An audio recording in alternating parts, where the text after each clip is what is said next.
वळूया इतर बातम्यांकडे. मुदतवाढ आणि कारवाई एकाच वेळेस राबवण्याचा निर्णय घेतला गेलाय. मराठी शिकायला 15 ऑगस्ट पर्यंतची मुदत देण्यात आली आहे. परिवहन मंत्री प्रताप सरनाईक यांनी ही भूमिका मांडली आहे. बैठक पार पडली. या बैठकीत हा निर्णय घेतला गेलाय. 1 मे पासून मराठी बोलावीच लागेल आणि मुदत ही 15 ऑगस्ट पर्यंत देण्यात आली आहे. 1 मे पासूनची मोहीम कायम ठेवलेली आहे. कारवाई होणार. फक्त मराठीसाठी त्यांना 15 ऑगस्ट पर्यंतची मुदत दिलेली आणि ती आम्ही शिकू.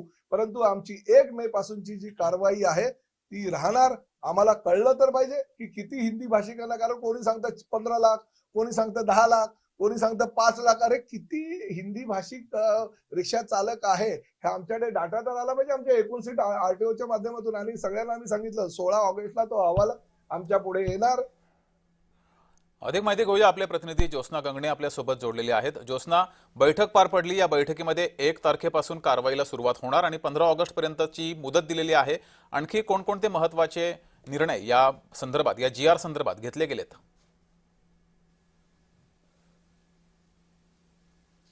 अगदी बरोबर आहे. आज आपण बघितलं की परिवहन खात्याची जी आहे ती एक महत्त्वाची बैठक परिवहन खात्याचे मंत्री प्रताप सरनाईक यांच्या अध्यक्षतेमध्ये पार पडली आणि महाराष्ट्र सरकारने आणि अर्थातच परिवहन मंत्री प्रताप सरनाईक यांनी जो निर्णय घेतला होता, जो आदेश दिला होता की 1 मे पासून जे आहे ते मुंबईतील ऑटो रिक्षा आणि टॅक्सी चालक जे आहेत त्यांना मराठी येणं हे सक्तीचं करण्यात आलेलं होतं. मात्र अशा परिस्थितीमध्ये जे आहे ते आजच्या बैठकीनंतर राज्य सरकारला हा निर्णय जो आहे तो एकाएक माघारी घ्यावा लागला.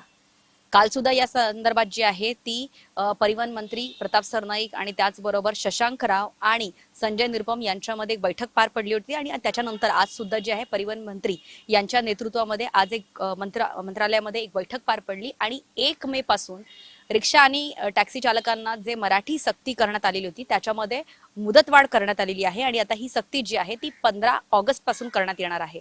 त्यामुळे वाहन परमिट रद्द करण्याची जी मुदत आहे ती आता पुढे ढकलण्यात आलेली आहे.